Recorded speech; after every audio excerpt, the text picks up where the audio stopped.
Hey, before we get started, just a heads up that we've got some awesome stuff on BJJ Mental Models Premium you probably want to know about. We've got some collaborative work with Andrew Wiltsey, with Margot Ciccarelli, and with John Thomas. At the moment, we're getting close to about 50 hours of premium stuff on there, and the library is always growing. Highly recommend you check it out if you haven't already. There's a free trial, so there's no risk. If you try it and you don't like it, I'll happily refund it because I'm pretty sure that you will like it. Hundreds of other people already do. Please do check it out if you haven't already. Premium.bjjmentalmodels.com. One more time, that's premium.bjjmentalmodels.com.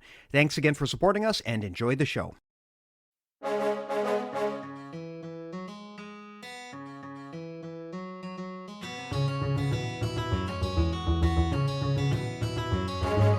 Hey, welcome to BJJ Mental Models, episode 193. I'm Steve Kwan. BJJ Mental Models is your guide to a conceptual and intelligent jiu-jitsu approach, and I'm happy to be joined today by the person that I believe was actually the first guest we ever had on this show, Mr. Oliver Taza. How are you doing? I didn't know that. I'm doing good. What about you? I'm doing good too. Yeah. In the initial days of the podcast, we didn't really do guests. And you and I think Rob Bernacki were actually the first two that we had, but you were the number one by far. I remember we met in Vancouver. This was pre-pandemic. I want to say it was probably around 2019. You had an injury. You were kind of using that time to travel around and meet people and do seminars. And you came to Vancouver, and that's how we met. So while we were there in person, you stopped by and did a recording with us. And things are quite different now, of course. I'm up here in Vancouver and we're doing this remotely. But that said, though, yeah, you are the first guest we ever had on this podcast. And that was a long time ago now. That's crazy, man. I find that crazy that I was there on the podcast before Rob, man. Like you guys are, well, is it too, you guys had conversation you don't want to put on the podcast? Is that why you're going to have them? No, for some reason, we just never really envisioned this thing as being a show with guests at the beginning. We wanted to just talk about ideas. But when you came to town, we thought, man, this is going to be an awesome opportunity to get someone on who knows what they're talking about. And what I've kind of realized over the years is it's better to have guests on because they are frankly way smarter than me when it comes to jiu-jitsu. You're going to get a lot more better ideas if you got other people coming on sharing their stuff. So we do that all the time now. Whereas before, back when you joined us, we weren't really a guest show, but things have definitely changed since then. Good, man. I'm happy to hear about it. Well, thanks a lot, man. What have you been up to in the meantime? I mean, the world has changed a lot since the last time I saw you. It was pre-pandemic when we got together. That was back when you could kind of just go where you want and do what you want without any headaches. Mm-hmm. It's been a few years, but, and of course, I know that you were rehabbing your injury at the time. How have you been lately? What have you been up to? Man, to be honest with you, when the pandemic first started, you didn't really know what to believe. You're kind of afraid. You were scared of the virus. You didn't know if it was going to kill you or anything. But it turns out the virus is real, man. I caught COVID. What is it, 8 days ago? I tested positive. I had fever. It was crazy. I was like, oh, shoot. Were you okay? Yeah. I mean, so what happened is I feel like you catch it when your body's a little bit weak, and your immune system gets a little bit fatigued or compromised. Boom, I caught it, and it was good, man. I mean, you get a little bit of a fever. What else? You lose a bit of sense of taste. It wasn't that bad for me. The symptoms for me are gone. It's been it lasted for 2 days, and then symptoms were gone. But now, I have these at-home tests that I got, and I keep testing positive. So it's I gotta stay isolated until it goes away. You know what I mean? I don't want to be going out giving it to teammates. We have ADCC coming up, so it's last thing I want to do is come back and then give it to people, and then now they can't compete, and it's it's just better stay isolated, do things home, and wait till this passes. Yeah, I had the same thing. I actually just caught COVID around the same time that you did, and it was weird because... Oh, you too? That's crazy! Yeah, it was not fun. For me, I had a similar situation as you where I had generally a very mild case. Mm. I was really fatigued, really tired. That was really the only thing I had. And I just kept testing positive. So I had to isolate myself for like 10 days. It really sucked. But it's such a weird random virus. I mean, I got it. A bunch of my family got it. Everyone had totally different symptoms. A lot of the people that I know, especially with the new variant, it's thankfully they've had a mild experience, but every once in a while I hear about someone who just has a crazy experience and they have to go to the hospital or they have to go to the ER, and it's totally random. Like there's no way to know what it's going to do to you, whether it's going to be mild or not. So yeah, probably good that you're staying in isolation. I'm guessing that the team wouldn't be happy if they all got infected right before trials, right? No, before the big show. But you know what? Oh, that's right, before the big show? Yeah, the big ADCCs are like 9 weeks away now. You know, it's getting really close, and 9 weeks, they fly by. You know, like I feel like just yesterday we were in January. Yeah. Well, I mean, that's as good a transition as any, right? Because what we had talked about was stand-up for ADCC. And yeah. I love that topic. I mean, I know that obviously this is something you've been working on a lot with your team as you guys prep. I'm a hobbyist and I'm lazy, so I don't do this kind of stuff, but I love learning about it anyway. And I love meeting guys like you who can bring these lessons to people like me. So with that said, I would love to just unpack what you guys are doing here. You know, in a lot of other rule sets, especially IBJJF, you can skate pretty far without actually really having any stand-up game to speak of, but that is not going to be the case if you go to Abu Dhabi. So I'd love to learn more about what you're doing with your team. Yeah, so I mean, like a lot of coaches will agree that, you know, the days where you can fall back on the leg and get a quick leg lock, those days are kind of gone. You know what I mean? There was a period of time where you can just pull guard, you know, get the guy in a leg entanglement, and even as you're locking your hands to get the finished people tap. But now it's different, you know, with the technology, with videos, people can study, you know, people can go on the internet and watch like people learn how they're defending legs. So the game evolved basically, you know what I mean? And one better strategy was, you know, to be on top, because when you're on top, it's harder gonna be harder for the guy on bottom to stop, you know what I mean? And one way to get on top is to take the guy down, you know, or to fatigue him. So yeah, one thing we've been getting ready for is, you know, stand-up hand fighting, getting the guy down to the mat. But it's different than like pure wrestling, right? It's different rule set, it's a different scoring system, it's different. So you have to adapt. There's different risks, you know. There's a risk of the guillotine. There are no shoes, so you know it'll slip. So there's different kind of strategies you can have that are different than wrestling. And that's what we've been focusing on a lot. Right. So if you were to, I don't know, compare the way that you're training your takedown game versus the way that a standard wrestler, for example, would train, what are some of the main differences and the main concerns you guys have discovered? Now, of course, one of them, like you mentioned, is submissions are a real threat. Any sort of botched takedown where you're shooting in can very easily result in a submission attempt on you if you make a mistake. But are there any other main considerations that you think are especially important that, say, a wrestler, for example, would want to adapt if they're competing at that kind of level that you guys are at? Yeah, I would say, you know, you see a lot of people shooting, like they'll shoot reaching, you know, right behind the knee. And then a lot of time wrestlers come down to the ankle. You know, they'll come down to the ankle, they'll get their head to the inside, or they'll drive their shoulder behind the guy's knee, and then they'll hold on, they'll shove the foot. But in jiu-jitsu, it's a lot harder because there are no shoes. So you can slip your foot out, you can limp leg out.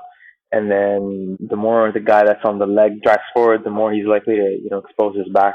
So instead of climbing down to the ankle, you climb up to the hip, right? So it's like you get to the knee, come up to the hips instead. You get to your body locks, you get to your underhook, and then from there you have a complete, like, so many options from there.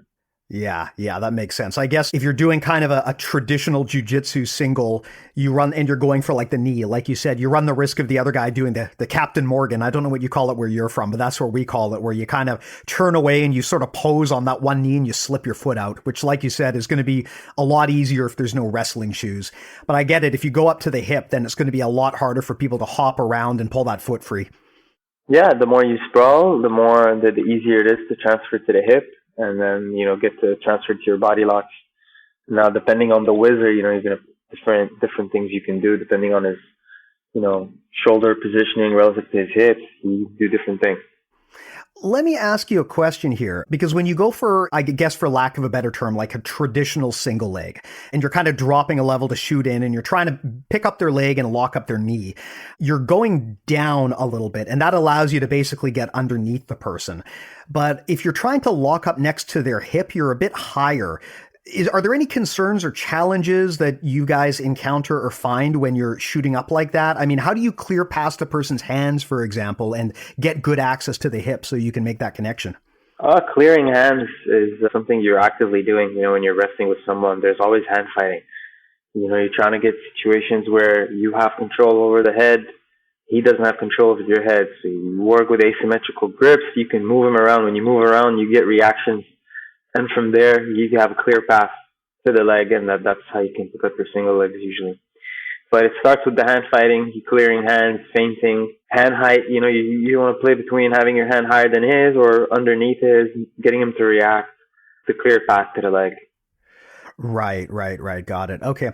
Do you think, and I just ask this as someone who personally likes this particular type of takedown, but do you think there's a place for things like really low singles if you're competing at that level, or is that just way too risky to try? Low singles, you've seen you see it sometimes work at the highest level, but a lot of times you get countered or you get your back taken. You don't see it as often. Yeah. It can work. I've seen it work. Like some guys have made it work at ADCC, but it usually you can look at it kind of like a stalling tactic, trying to slow things down. Like it's going to be hard to progress usually from there. Get put yourself in the crucifix. I'm not saying don't ever do it. Of course, there are times where you can peek out, get to the guy's back. For the most part, it's usually riskier. Mm-hmm. Yeah, makes a ton of sense. I mean, I personally am a big fan of low singles, but that's mostly because I'm really lazy and I'm usually already sitting down on the ground or I'm in turtle or something. And so from there, it's pretty easy to transition into a low single if I can get in range. But if you're serious about your stand up, dropping all the way down to the floor for a low single, that's a lot of distance to travel. Yeah, you're seeing a lot of people, go for things like foot sweeps, get the guy off balance with a foot sweep. If you watch the last WNO, you see Gordon hit a beautiful foot sweep, get the rear body lock, and then from there the match was pretty much over. My teammate Giancarlo, same thing, nice foot sweep. Nicholas, same thing, was playing a lot with foot sweeps, harassing the feet, getting the guy off balance, makes it easier to move the head around, and it just gets the openings, creates openings. You get the guy stumbling, you get the guy, you're fighting his feet with your feet, you're fighting his hands with your hands. It's something that really been putting a lot of focus on, and it's been paying off. That's super cool because for me, foot sweeps have always been, in theory, one of my favorite types of ways to get someone onto the floor because they're extraordinarily low energy. They don't require, a tremendous amount of athleticism. You can do them against opponents of all shapes and sizes. But in my mind, I had always thought of foot sweeps as being more of a judo thing. And so it's really cool to see that translating and getting used so effectively in no-gi grappling as well. I think that's fantastic. Mm-hmm. Yeah, any upper body tie-up, there's foot sweeps from everywhere. You can do it from an underhook. You can do it from whizzer. You can do it from over-under. You can do it off a 2-on-1. You can do it off an over-tie. You can do it from anywhere, really. And then you can, trip, or you can make them, step further than you wanted to. Different kind of foot sweeps. You can combine them, make them stumble. Picking up the leg is a lot easier.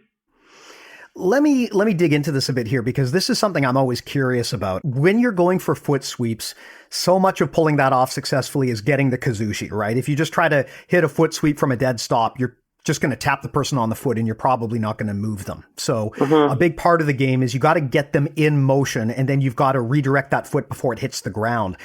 I would love to know if you've got any pointers or suggestions for how to do that effectively, especially in the no-gi situation, right? Because like I said, I mean, I'm kind of more of a traditionalist here. So when I think of foot sweeps, I'm usually thinking, okay, I've got the guy's sleeve grip and I've got the guy's collar grip, but in no-gi, I have none of those things, right? So I've got to settle for grips that could potentially be a little bit more slippery. I would love to get your feedback in terms of what some best practices are for foot sweeps when you don't have the advantage of putting on the gi.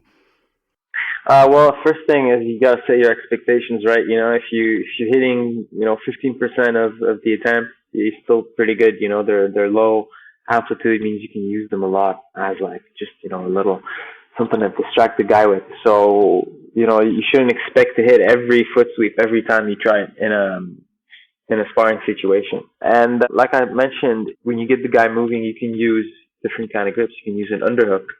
Underhook, you can move the guy around as he's stepping. That's when you can trip. With the whizzer, same thing. You can apply a whizzer pressure. He steps, you can trip him. Arm drags, and you can drag and trip from there. So any kind of upper body tie-ups, like 2-on-1s, same thing. You see, like, you watch the Ritolos, they'll use a lot of foot sweeps off the 2-on-1, the Russian. So incorporating, these things from all kinds of upper body tie-ups is a good way to do it. Yeah. Now, I would love to get your feedback on this because you talked about doing foot sweeps from the whizzer, for example, or from an overhook. And the first thing I wonder in a situation like that is if I have an overhook on you and I go for a foot sweep, I don't really have anything blocking your access to my leg. Mm-hmm. So this is always a bit of paranoia I have when I go for a foot sweep, which is I don't want to go for a foot sweep and then have the dude just grab my leg and single me. Now granted, like you said, the foot sweep is usually a very low commitment technique. You can kind of spam them, and even if they don't work 100% of the time, you can kind of get in and out of there pretty quick. But when you're going for an overhook, I would love to know, how do you prevent your opponent from just dropping down and just latching onto your leg for a single when you go for a foot sweep from there? Is there any pointer you have for the control in terms of how to prevent that? You always want to try to time an unweighted leg, a leg that's moving. So the timing also super important. You get the guy stepping. As he's stepping, there's a good opportunity to time the foot stepping and then brush it past where he wanted to step initially to get him stumbling or taking him down. Usually that's one thing we're taught, just get better at timing an unweighted foot. Got it. That makes a ton of sense. And when you think of foot sweeps, how much variety are we including here? I mean, when I think of a foot sweep, I kind of think of the standard outside foot sweep where you get the guy stepping forward and then you basically just tap their foot. But do you ever attack it from any other angles, or is that kind of the go-to? You have inside leg trips as well. You hook on the inside. Those are really good ones. Actually, Satoshi came down to train with us and really leveled up my inside leg trips. Those are, very, very useful ones. And you can divide them in two, like a sasai action, like a tripping action, and one where it's like a slipping action, like you're stepping on a banana peel. That's one way you can categorize that in these two parts. So what would be the difference? I'd love to dig into that in the mechanics of the meech. When we're talking about a tripping sweep versus a slipping sweep, what am I doing differently when I'm doing one versus the other, and how does that impact my opponent? A tripping sweep, usually you're facing the guy. You're like almost in front of him. And then the banana peel sweep is more like a situation where he's stepping in front of you. You guys looking in the same direction. And as he goes to turn back into you, boom, you take it out. Whereas a sasai action, like a tripping sweep, you're kind of more facing him. Right. Okay. So with a tripping sweep, I guess the way that you would describe that is I'm kind of putting a wedge or an obstruction by their foot, so they just can't get base and they fall over. Whereas a slipping sweep, I guess you're really talking about that slip on a banana peel cartoon motion where the person's foot comes flying up in front of their head, right? That's kind of the main difference? Yes. Got it. Okay. And yeah, the angle would make sense because, of course, if you're in front of the person, you're probably going to be trying to put a wedge next to their foot. But if you're beside or even behind them, you can kind of kick their foot out so that it goes flying forward. So that would, I guess, create that banana peel motion you're talking about. Mm-hmm. Exactly. Nice. On that topic, I mean, are there any other, like I said, I kind of look at those as techniques that, at least in my mind, I always derived from judo. Are there any other things that you think translate from judo into no-gi grappling, or is the gi just that much of a difference that you can't really pull much across? No, I mean, there's a lot of things that are similar, like a whizzer kick, the uchimata, something that transfers pretty well. Like body locks. Body locks are, it's like very utilized in judo as well. But they all kind of are similar when you look at wrestling, when you look at judo, jiu-jitsu. A lot of similarities, right? A lot of crossover with where your attacks come from and how you can expose and make the guy vulnerable and then capitalize on it. You see a lot of similarities between wrestling, jiu-jitsu, and judo. Yeah, definitely. Is there anything that you would say just absolutely doesn't translate from gi judo that you would just say never ever use in no gi? No. There's time for everything. Interesting, interesting. Well, I think there's everything has a timing for it. Obviously, you got to take into consideration slippage, but throws where you're kind of exposing your own back, those like obviously aren't recommended as much. You slip, you give up your own back. Even like if it's a beautiful high amplitude, like it looks nice for the crowd, but you get your back taken as you're doing it. It's not really useful. So the judo, there's the high amplitude, the throws, they look nice. It's spectator friendly, but I mean, you can do that in MMA or in no-gi grappling, but you can waste a lot of energy throwing the guy. In a judo match, it's done, but if you're doing it in a fight, you just spend a lot of energy for nothing. Like the guy's right back up on his feet. So keeping that in mind, maybe if I have to give one advice. Mm-hmm. Now, hey, I got a question on the topic of high amplitude throws. Is there ever home for a suplex? I gotta know. Like, let's say you actually manage somehow to get behind someone while you're on their feet. Do you try to take their back? Do you pull them to the ground? Or do you just German them onto the back of their head? Like I said, like high amplitude things, not necessarily the best strategy, especially when you're like doing longer matches. You can suplex the guy. Obviously, again, it's going to look cool, but if the guy stands right back up, now you're the one that looks like, kind of a fool. Now you're tired, you gas yourself out. And the longer the match goes, the more you're going to regret it.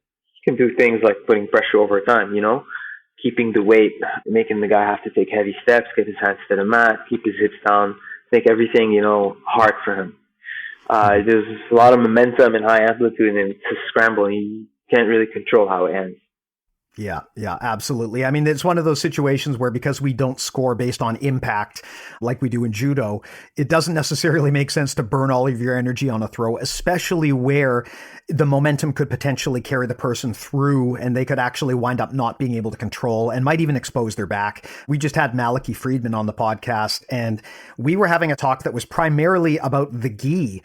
And even the same thing happens in the gi. I mean, a lot of classic judo throws have to be heavily adapted if you want to do them in jiu-jitsu, just to prevent that risk of exposing your back. I mean, it's a bit easier to do with the gi on because you can at least latch onto the fabric and you don't have to worry about slippage. But you're right, you can throw the person and it can look beautiful and it can be really crowd pleasing.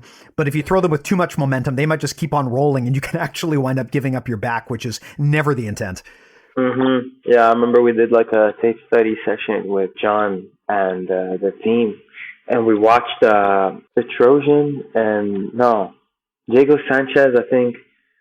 Good scrambler. I forget the fight, but yeah, it was. He clearly told us like, look, this guy just got launched like 3 times, but that other guy's gassed. Yep. And then you can see the fight kind of like the momentum kind of change, and you can just like take advantage of it. Like if you watched the last was number 1. As soon as Gordon got behind Pedro, there was no suplex, no nothing. He put his hips down on the mat, walked back into his legs, put pressure on him for the whole match, and then just decided to finish the match whenever he wanted, just by continuous pressure. Yeah, that did not seem like a fun position to get stuck in. I do not want to get pressure tapped by Gordon Ryan. That seems like it would be a bad day at the office. No. Honestly, like when I watch these matches, and I mean, I know Gordon like in training is different than competition.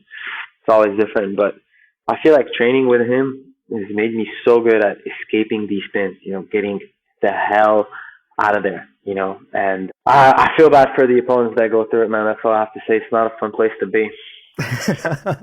Yeah, I can imagine. I would ask then, while we're kind of on this topic of stand-up, do you have any particular favored techniques? I mean, if it's your go-to, and I get that you might not want to disclose this in too much detail, but if you can, what kind of stuff do you prefer to do and do you look for when you're standing up on the feet with someone? I like to get the underhooks. Underhooks are always a cool thing to use because it's so versatile. You can fake the legs, you can go to the head, you can transfer to the body lock, you can pull into half guard, you can turn into single leg. Very, very versatile. And then I feel like, especially if like smaller, weaker, I feel like that attachment that you have to someone, it's one of my favorite things, obviously, to look for. Drags too, arm drags, very good. Something that, I use a lot to get to the leg, or you can also use it to get to the head. Moving the guy around, you can combine it with foot sweeps. So a drag is also a very good tool. I like to watch Marcelo Garcia, Marcelo Garcia. If you watch some of his matches, he uses the arm drag foot inside leg trip a lot, picks up a lot of single legs.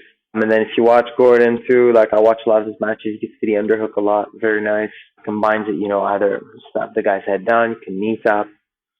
So yeah, those are some of the things I prefer to watch. I like to watch also guys that hit it in competition, right? So things that in jiu-jitsu, in nogi grappling have worked. I'm looking at, highest level, best guys, what are they doing? And those are the things they're doing. Yeah, yeah. You bring up going for the underhook. This is always my favorite thing to do when standing up. I'm always underhook hunting. And usually what I'm trying to do is get on the inside so that ideally I have a clear path to my opponent's legs. But you did bring up that, look, going for the overhook is a totally viable option.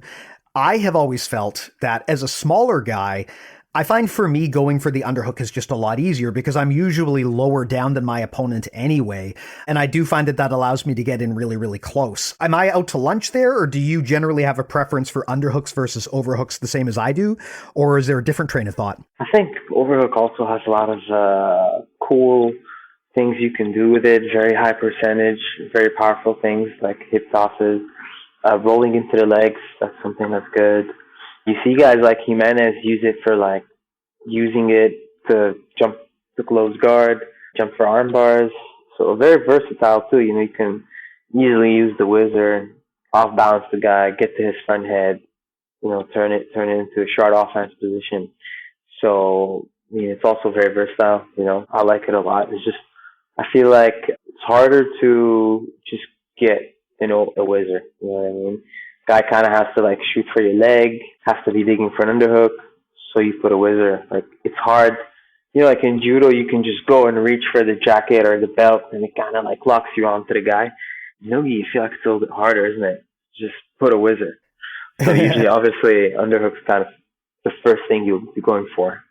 Yeah, I find at least for me, when I get underhooks, it's usually because I was intentionally hunting them and being aggressive about getting them. Whereas if I get an overhook, it's usually because my opponent tried to shoot on me or do something, and I reacted by going for the whizzer. And at that point in time, I might be one step behind them in terms of action, just because I had to do what I did in reaction to them. Whereas I always just like with underhooks, if you're just aggressive about hunting them, you can get in so close and so tight that it makes it hard for your opponent to escape. There's that clear path to the legs. I don't know. That's just me personally. I think being a shorter and stockier guy, for me, that's always been an approach that I've liked. Do you feel that the whole underhook, overhook approach changes depending on body type? Do you think that one is better for shorter or taller people, or do you think they're kind of interchangeable and it's more of a personal thing? I think you can make good use of both regardless. However, you are more likely to get whizzer kicked if you're shorter and you have an underhook on someone whose hips are very high. They step across, boom, you're getting launched, Yeah. So, but, like anything else, there's a counter, there's a way to get around it. You can drop a knee, you can hip in, make sure, your shoulders are in front of your hips. There's ways to win the battle for both guys, There's things you got to look for. Knee position is one of them, head height is another, but, you can take the guys back from the whizzer, from the underhook, the same thing the other way around. Yeah, definitely. If I can pivot for a bit, just a question I want to dig into. I would love to know more about your training methods when it comes to how you train stand-up. A lot of jiu-jitsu gyms, especially those that focus on the gi, stand-up is just usually not emphasized to the same extent. And in live rolling, it's usually just completely excluded in a lot of gi-based gyms, right? The focus is almost completely on groundwork. I would love to know how you do things differently, because obviously you guys are actively working on this stuff, but how do you kind of structure a stand-up class or a stand-up session in terms of how you learn and apply this stuff? The exact same way we do with ground, with anything else. You just rep it, not for time, not for we're not counting how many times we're repping it. We're just trying to rep it the best way you can, the perfect repetition each time, and then you try it in training, and then you slowly start building confidence with the technique, just like anything else, just reps over time. No secrets. Darn, I was hoping for a secret, but of course those don't really exist. Yeah. I would ask when you guys are doing reps, this is a question I just always like to dig into. What kind of levels of resistance do you expect your training partner to apply? Like, how do you kind of ramp that up and down to get the maximum benefit? I mean, you have to when you're being an uke, you're getting drilled on. You don't want to give the guy something too easily. You don't want to stiffen up and like give the guy a reaction that's just obviously going to make it that the move doesn't work. So when we're drilling it and it's like just drilling, you kind of want to what he's trying to achieve. You kind of help him at first, and then you make it a bit more realistic. So you're putting the amount of tension when you're gonna hit it, and it's perfect. You know what I mean? You put your weight in a specific way, like that's the perfect way to hit that move, and then you rep it over and over. So no real resistance when we're first learning the move, right? We're kind of trying to help each other out first. Got it. Yeah. I love what you're talking about, how it's not about like the number of reps, but it's about the intention behind it and doing things as perfectly as possible and having quality over quantity in your reps. This is a mistake that I made for way too long in my life, which was just focusing on basically watching the clock and trying to bang out reps by number and by volume. Whereas I think I would have been so much better if I actually slowed it down and focused on being intentional about just getting it perfect. And then, like you said, having my opponent kind of turn up the dial a bit to just add a little bit more challenge and a little bit more difficulty. Yeah, you can work with different intensities. Like you get tough, you get good conditioning. You put on a timer and you bang out as many leg drags or knee cuts as you can. There are benefits to it, but there's ways to benefit more from your training. If you're going to train every day, you may as well be as efficient as possible and get the most return on the effort you're putting in. Right, absolutely. Do you find, I mean, of course, when you're talking about potential open weight classes, there's a lot of variables at play that you don't get if you're in there with people your same size. Do you tailor your stand-up game any differently if you're going against someone who's much bigger than you, or even much smaller for that matter? I presume that just due to the size and the strength and even the height difference, you probably have certain considerations depending on the relative difference between you and your opponent. My hand fighting, obviously, I don't want to be hanging too much. I don't want to be playing like a hanging game with much bigger, stronger opponents. They're gonna tire me out. Like unless like I'm just way better than them at hand fighting, like I should be able to, play more like an in and out game and a speed based game. Clearing thighs, moving, feinting, just a little bit more dynamic than if it was someone like smaller than me or my size, where you can put a collar tie and get heavy and make the guy carry your weight and fatigue him over time. I think with the big guy, I'll be trying to fatigue him maybe in different ways, making him defend different things, making him worry about, the one leg, the other, drags, throw-bys, just a bunch of things that don't require, the risk of putting my weight underneath him. Yeah, absolutely. I find that that's always a consideration. I mean, I remember I was drilling Uchimatas with a guy who had like 100 pounds on me, and I tried lifting him and he just fell right on me, and that was not a fun experience. No. So I think any type of throw where you have to get under your opponent and load them up on top of you, you've got to attack that very carefully if you're doing that with a massive weight disadvantage. Yeah, exactly. Yeah. And just moving on to different things, training them up, training up attacks. I feel like this would be a good way to get around that strength and that heavy, that weight difference. Yeah. Yeah.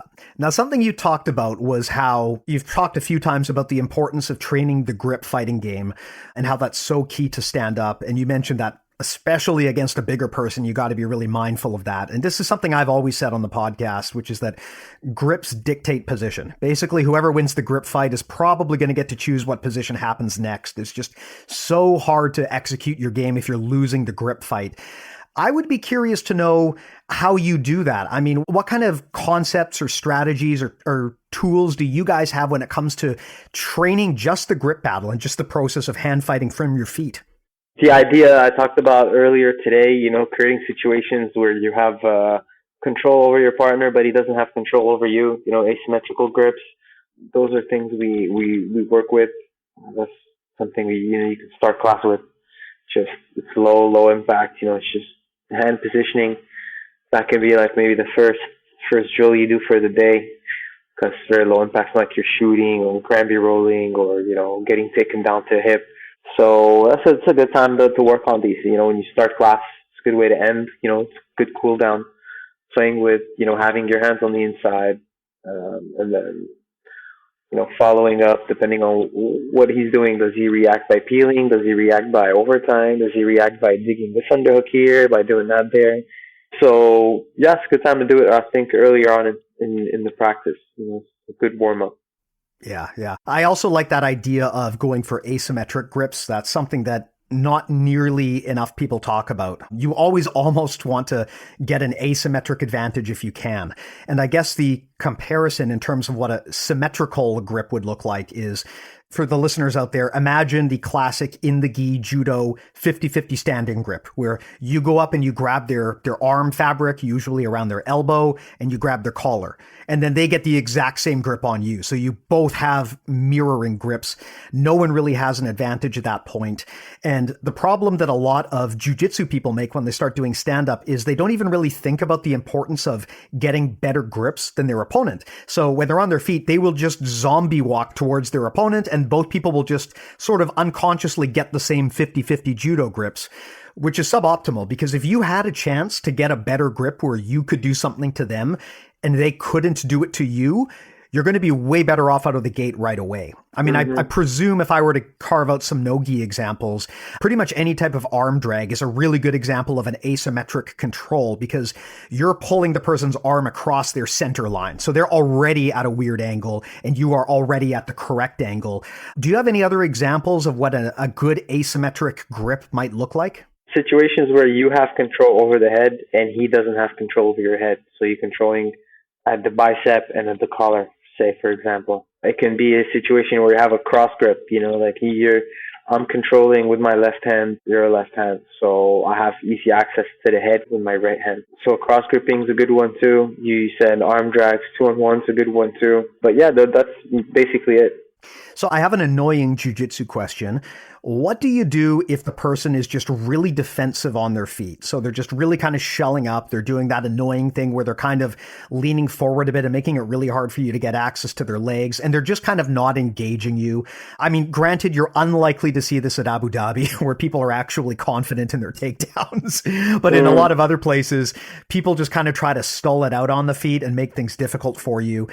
I would wonder if you've got any advice for people on how to open up an opponent who's being really defensive when they're standing up against you. I mean, it's going to be hard to always deny access to everything, right?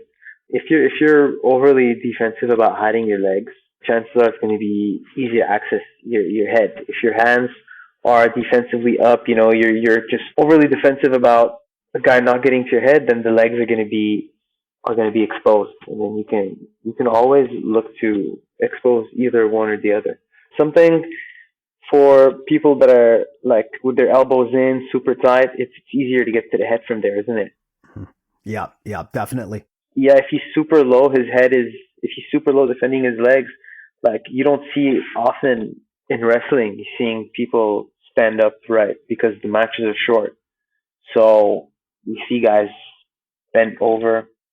Shorter matches, stance, like it's hard to maintain that stance in grappling, right? If you're low like that and matches get longer, eventually they're going to start posturing up. And when they posture up, picking up single legs become easier, right? So if you see someone overly bent over, make him pay. Put weight on his head, try to get his hands touching the mat as much as possible, getting him to want to posture up and wanting him to extend and reach out so he can get control over you and you're not just banging on his head, moving him around. Right. So I think putting weight on someone, making him work, if he's overly defensive, bent over, getting his hands to want to reach and extend. Because if you grabbing him, if you have the grips on him and he doesn't put grips on you, you can move him around, you can snap him down, you can get his hands to the mat, you can push him, you're making him back up, go out of bounds. When he starts to reach, that's usually a good time that, you can duck under, you can throw by, you can do a bunch of single legs. So it starts to open up. But you have to start by moving him around, getting grips, like a collar tie or an over tie, and boom, start moving him around. Nice, nice. What are your thoughts on like jump headlocks and jump guillotines? This is something I've been playing with a lot recently if my opponent is hunkered down. I mean, like I said, I'm a shorter guy, so if my opponent is concerned about me going for their legs, they'll often lean forward a little bit, and like you said, that exposes their head. So a lot of the time I will just try to latch onto that and go for a sumigaeshi or even a standing guillotine if I can get it. Not easy, but I find that once I get that head control, it's so powerful.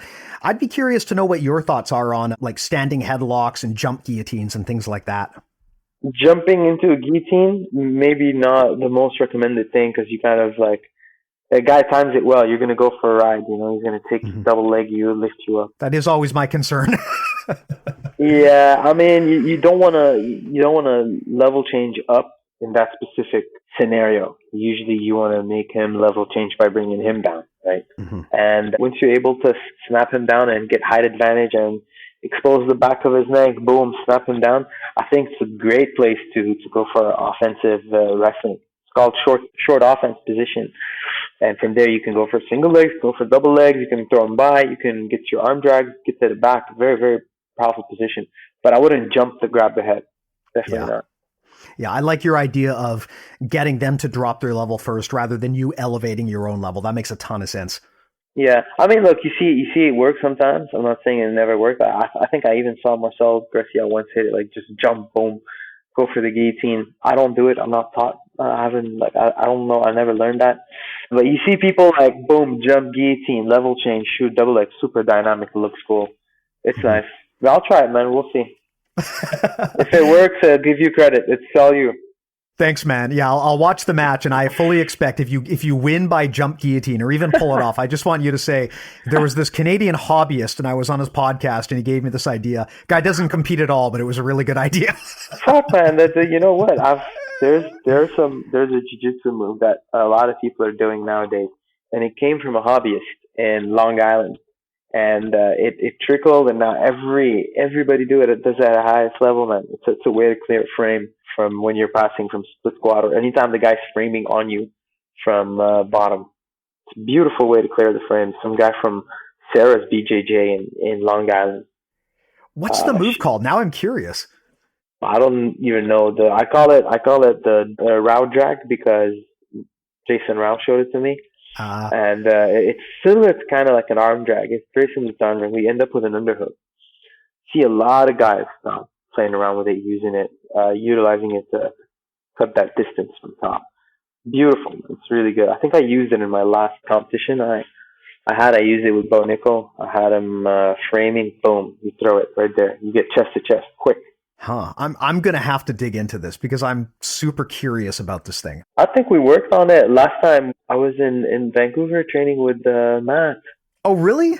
Matt and the guys. I think we definitely. Oh, damn it. Was this a session I missed? It was.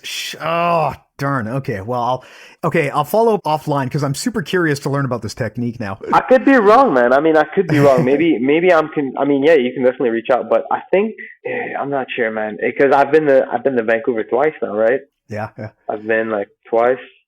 It was after ADCC. I came down the first time. No, was that the first time? Time flies, man. I don't even remember. I can barely remember what I was doing last week, let alone like 3 years ago. You got a better memory than me. You were in isolation, no, last week?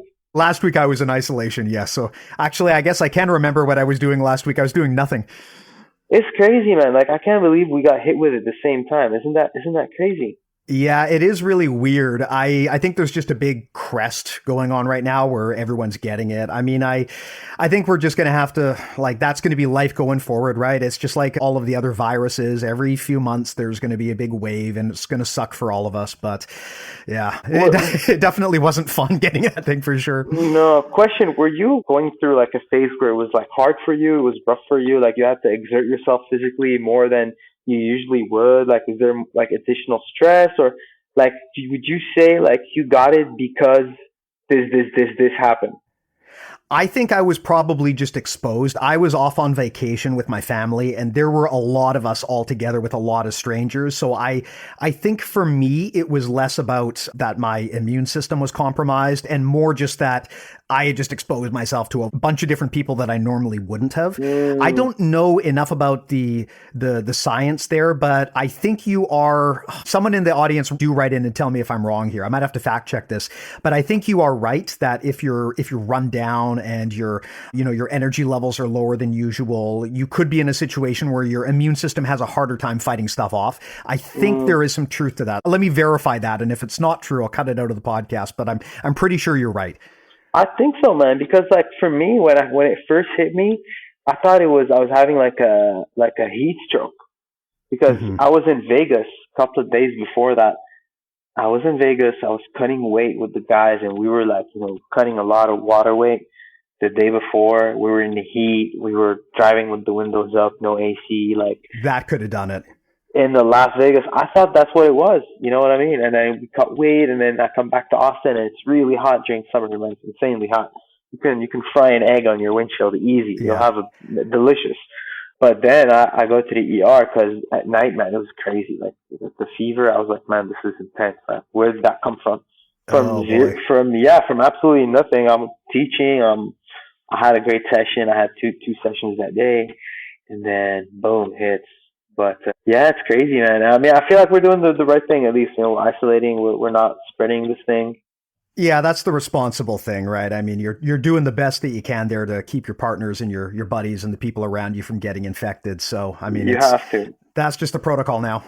If you know you have it, yeah, come on. Yeah, you don't want to. I feel like I'd have to be a real piece of shit to knowing I have it, just going out and doing jiu-jitsu. Like, if I'm doing something else, I get it. But if you're training jiu-jitsu, you're chest to chest, ear to ear, you're like literally breathing in the guy's face. It's pretty gross. Yeah, that's what I'm saying. That's what I'm saying, man. And like even getting back for me, I'm gonna have to get back. Like, I don't know if I can go back to 100% right away. Like, I have to ease my immune system back into it. I don't know. We'll see. Yeah, I've been trying to figure this out too. When I got it, I tried to just take it really easy and not tax my system anymore. I have a tendency when I get sick to overdo it and try to get back to the gym way too early. And then I re-aggravate it and I feel worse afterwards. And so I decided when I got this thing, I'm just going to rest. I'm going to try to rest up and just wait for it to clear my system and try to recoup the right way. And so far it's been okay. But yeah, I mean, I've heard people who have stories like yours where they have to go to the hospital. Fuck, that sucks. I'm glad you're okay though. But yeah, I agree with you, especially if your partners are, I mean, and this isn't even really just a COVID thing, but man, like, I guess a public service announcement for anyone. If you're training with high level athletes who have to perform, please don't show up to training sick. You really don't want to get them sick and fuck up their match. And yeah, please. Good. ADCC, like I said, it's 9 weeks away. I'm like, to be honest, I'm not like panicking, but I'm happy it's happening now and not like I'm not catching it like right before, because that would have been a bummer, man. Absolutely having to drop that weight without having to like being able to train or anything, and like having to, I don't know. I feel like technically I'm sharp, I'm ready to go, but physically I feel like thank God it's happening now and not like closer to the competition. Yeah, absolutely. I mean, I know where you're coming from there. You're lucky though, I think, in terms of the timing. You're right that probably 9 weeks out, I mean, that's probably ample time to get back into the swing of things. And also probably, your immune, granted, talking out of my ass here, not a scientist, but your immune system will probably still be primed at that point. So unlikely you'll get infected again. So man, I guess that if you're going to get COVID, for you, the timing here was probably as good as it possibly could be. Perfect. Yeah, man. It was like meant to be almost, for real. Like, and that's how, sometimes you have to look at things that way, man. If you're not looking at things, you're not finding ways to look at things that way. Sometimes when you get hit with things back to back to back, and you don't have like that good mindset, you things can like go south for you. You know what I mean? Yeah. It's interesting. I was talking to, I don't know if you know him, but Nick Perler, the head coach at Perler Wrestling Academy in the States, one of the bigger franchises down there. And we were doing a series with him on our premium service, kind of deconstructing his method. And one of the things he talked about is that if you want to hack your mindset, you need to learn to look at everything that happens to you as a good thing, right? No matter how bad it is, if you can find a way to reframe everything as a good thing and as an opportunity to improve or to learn or to recover or to get better. That ability to kind of reframe these things is just so key because, I mean, fuck, otherwise, if you can't deal with that and you can't roll with the punches, you're just going to be constantly deflated and depressed. And that's way too common in our sport already, right? I mean, so many high-level athletes are just a mess because there's so much pressure involved in that kind of career. I think that learning how to just roll with the punches and be positive is just a very underrated, important skill. You have to, man. You have to, because it'll affect you physically. Like, if you don't do it, you framed it very nicely, man. Like, yeah, you have to be able to interpret everything in a positive light, man. Otherwise, like, why me? Oh my God, poor me, this, that. This is not going to get you anywhere. Yeah. Hey, I got a question for you on the topic of mindset then. Yes, sir. I would love to know if you guys do any mindset work or mindset coaching, because this is something that I think almost anyone can immediately benefit from, even people who don't compete. One of the things that I love about talking to high-level competitors is these people do probably more rigorous mindset coaching and training than most people in the world. And you can learn a lot of transferable skills by just talking mindset with high-level coaches and competitors. Is this something that you guys study or do at all, whether it be independent or as part of the group? I would just love to know if that factors into your training at all. Do we sit out and do, like, individual sessions with John, like about our mindset and all things like that? No, but we do tape study sessions, for example. We do strategy, we do tactics, we do obviously body language, things you show, things you don't show. Yeah, John talks to us about the things that, you know, are going to be of use for us in a competition, you know, when things get hard and rough.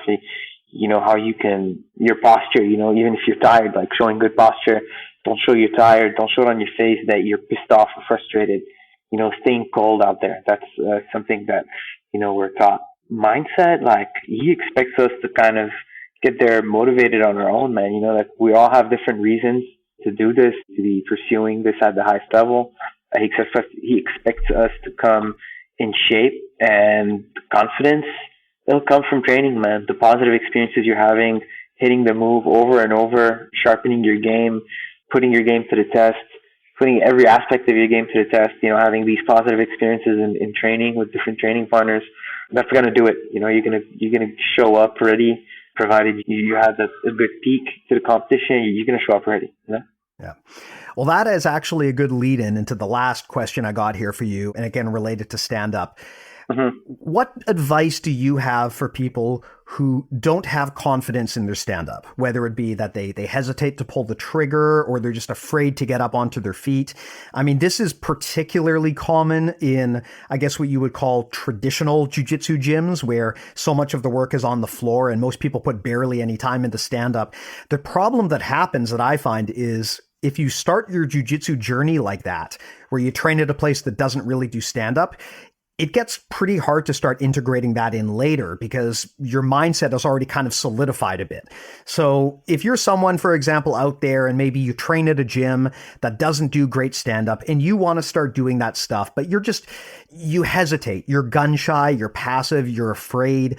Do you have any pointers or suggestions for people to get, not just to improve their confidence, but actually to get better about training and integrating their stand-up into their game? Yeah, I'd say it'd be very useful thing, kind of mentioned it earlier, like to start training or to ending it, doing extra hand fighting reps, doing extra, like I said, extra hand fighting reps, you know, learning how to have asymmetrical grips, having situations where you have control over the head and he doesn't have control over your head, getting situations where you have a cross wrist, and from there working, moving the guy. Practice moving the guy. Get a grip and move the guy right away. You don't have to do it at 100%. You can play around with your partner, you know, at a very light rate, 2 and 2, you know, 3 and 3. And then as you guys get more and more reps, maybe put a bit more resistance. So there's not always that risk of, oh, I have to shoot, put my neck in the risk of getting choked or falling body weight. Just light working hand fighting, getting to the inside, the early stages of the takedowns, you know, getting really good there. I feel like you can spend time, it's low impact, it's safe on the body, you're working, you're going to get good return from it. Yeah, I think that, and again, this is probably advice mostly for hobbyists or for new people, or maybe just people who are new to athletic endeavors. If you're afraid of doing something like stand up, one of the best ways to get unafraid is to find a way to make it fun. And what you brought up there, that whole keep it playful approach of, keeping it light, keeping it, not necessarily competitive, but just to get comfortable with the idea. Once you start doing that, then it becomes a lot less scary. And usually, as with many things, the first step is often the hardest. So once you get the ball rolling on that, it's a lot easier to keep going.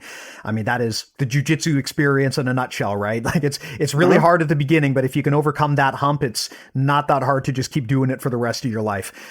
Exactly, man. I know people associate wrestling with being exhausted. It's rough. It's a grind, but it doesn't. You don't always have to go all the way to that point, of exhaustion. You wrestle, keeping it playful. Obviously, you can build up to a higher intensity.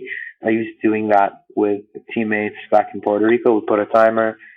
We just play fight, play hand fight, and it would turn into like 15, 20 minutes non-stop playing around. It's a very nice workout almost, just like breaking the sweat, getting your brain working, and just proving your skills. Nice, man. Well, hey, I greatly appreciate all of the time here, buddy. Before we tie this up, any closing thoughts, anything that you wanted to bring up that we didn't get to yet?